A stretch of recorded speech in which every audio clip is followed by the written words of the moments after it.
અમદાવાદ શહેરમાં 38 થી 41 માળ સુધીની ઇમારતો છે, જેમાં રહેણાંક અને કોમર્શિયલ બંનેનો સમાવેશ છે. મતલબ કે જ્યાં સૌથી વધુ લોકો સતત હાજર હોય અને જો આવી બહુમાળ ઇમારતોમાં આગ લાગે તો આપને જણાવી દઈએ કે અમદાવાદના ફાયર બ્રિગેડ પાસે માત્ર 20 થી 22 માળ સુધી જ ફસાયેલા લોકોનું રેસ્ક્યુ થાય તેવી વ્યવસ્થા છે. એટલે કે જો આપ 22 માળથી ઉપર અને તેનાથી વધુ ઊંચાઈ પર રહો છો કાં તો તમારી ઓફિસ છે તો તમે જોખમમાં છો. જો હોનારત બની તો બચાવ કરવામાં અમદાવાદ ફાયર વિભાગને પરસેવો વળી જશે તેનો કોઈ સવાલ નથી.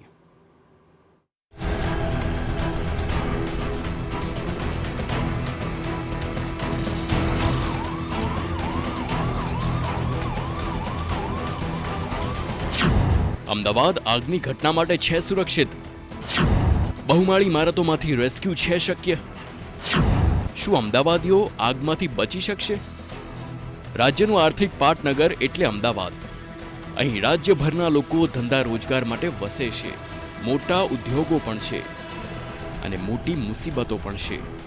કારણ કે આકાશને આંબતી ઇમારતોમાં જો આગ લાગે તો ફાયર વિભાગ પાસે એવી સુવિધાઓનો અભાવ છે જે તમામ લોકોને બચાવી શકવાની ગેરંટી આપે. અમદાવાદ શહેરનો વિસ્તાર દિવસે ને દિવસે વધી રહ્યો છે. વસ્તી પણ વધુ છે અને અહીં ધંધા રોજગાર માટે આવનારા લોકો પણ વધુ છે. ત્યારે આગની ઘટનાઓ પણ અમદાવાદમાં સતત ઘટે છે. અમદાવાદના ફાયર વિભાગ માટે બહુમાળી ઇમારતોમાં આગ વખતે પડકાર એ હોય છે કે ક્યાંથી આગ ઓલવવાની શરૂઆત કરવી. નોર્મલી જ્યારે બહુમાળી બિલ્ડિંગમાં આગ લાગે છે ત્યારે આગની શરૂઆત ક્યાં થઈ છે એ ઇનિશિયલ પોઈન્ટથી શરૂઆત કરવાનું જે કામગીરી છે એ અઘરી હોય છે. કારણ કે બંધ બિલ્ડિંગ હોય અને આગ લાગે ત્યારે ટીમને રેસ્ક્યુ ક્યાંથી શરૂ કરવું એ સૌથી શરૂઆતનો પ્રશ્ન જે અઘરો હોય છે. આમ તો અમદાવાદના ફાયર વિભાગ પાસે ઘણા આધુનિક સાધનો છે.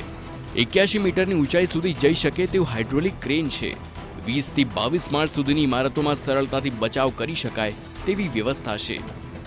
ફાયર વિભાગના ખાસ એવા ગજરાજ મારફતે 72 મીટર સુધી પાણીનો મારો થઈ શકે છે.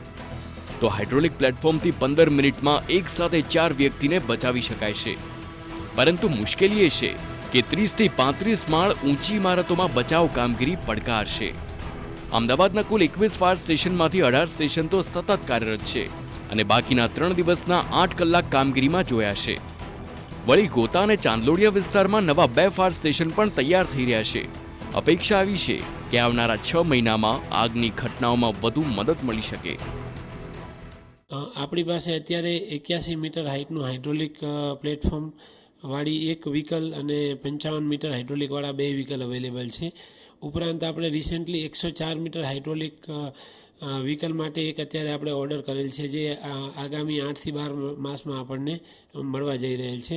અત્યારે આપણે જે રેસ્ક્યુ કરીએ છીએ એમાં મૂળ આપણે વોટર સ્પ્રે કરવા માટે ગજરાજ વ્હીકલનો યુઝ કરીએ છીએ જે ગ્રાઉન્ડ લેવલથી 72 મીટર સુધી નો સ્પ્રે કરી શકે છે.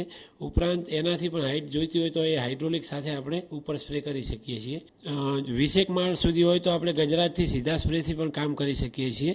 20 માળ ઉપરની બિલ્ડિંગ હોય તો આપણે હાઇડ્રોલિક પ્લેટફોર્મનો ઉપયોગ કરી શકીએ છીએ અને 20 માળ ઉપર પણ આપણે રેસ્ક્યુ કરી શકીએ છીએ. જોકે અમદાવાદના ફાયર વિભાગ પાસે કઠણાઈ એ છે કે જ્યારે ફાયરના કોલ વધે ત્યારે પડકારને પહોંચી વળવા માટે પૂરતો સ્ટાફ તેમની પાસે નથી. અમદાવાદ ફાયર વિભાગ પાસે 801 જેટલી પોસ્ટ છે, જેમાંથી 516 જગ્યાઓ પર કર્મચારીઓ અત્યારે કામ કરે છે, પરંતુ હજુ 285 જગ્યાઓ ખાલી છે. અમદાવાદમાં ઘટનાઓ વધુ હોય છે અને સ્ટાફનો અભાવ છે, ત્યારે અનેક કર્મચારીઓને ઓવરટાઈમ કરવાની પણ પરિસ્થિતિ આવે છે. તહેવારોમાં સ્થિતિ વધુ કપરી બને છે, ત્યારે વહેલી તકે ખાલી જગ્યાઓ પર ભરતી થાય તેવી અપેક્ષા ફાયર વિભાગ રાખીને બેઠું છે. 81 મીટર હાઇડ્રોલિક પ્લેટફોર્મ જે છે એ એક સાથે 450 કિલોગ્રામ વેઇટને હેન્ડલ કરી શકે છે. તો એ પ્રકારે આપણે જો હાઈરાઇઝમાં ઉપરના લેવલે કંઈ પણ કોઈ લોકો ફસાયા હોય તો પ્રાઇમરી આપણે એમને નોર્મલ શિફ્ટિંગની પ્રક્રિયા કરીએ છીએ. પણ જ્યારે નોર્મલ શિફ્ટિંગ શક્ય ના બને લાઈક કે લિફ્ટ અથવા તો સ્ટેરકેસની અવેલેબિલિટીના ઇસ્યુ આવે તો એ વખતે આપણે હાઇડ્રોલિક પ્લેટફોર્મનો ઉપયોગ કરીને પણ એક સાથે 4 થી 5 માણસોને નીચે ઉતારી શકીએ છીએ. કેટલા માળથી આપણે ઉતારી શકીએ તે પ્રકારની આપણી પાસે વ્યવસ્થા? હાલ આપણે જે વ્યવસ્થા છે તે 20 થી 22 માળ સુધી આપણે ઉતારી શકીએ છીએ. એટલે કે આમ તો અમદાવાદ શહેર અન્ય શહેરોની સરખામણીમાં તો ઘણું સુરક્ષિત છે, પરંતુ જો મોટો પડકાર આવે તો પહોંચી વળાશે કે કેમ તે સવાલનો જવાબ તો ફાયર વિભાગ પાસે પણ નથી. મહાનગરોના ફાયર વિભાગમાં જો સ્ટાફનો જ અભાવ હોય તો કેવી રીતે અપેક્ષા રાખવી કે દુર્ઘટના વખતે ત્વરિત અને પૂરતી મદદ મળશે? ફાયર વિભાગ એવી સેવા આપે છે તે જીવ સટોસટની બાજી વખતે દેવદૂત બને છે.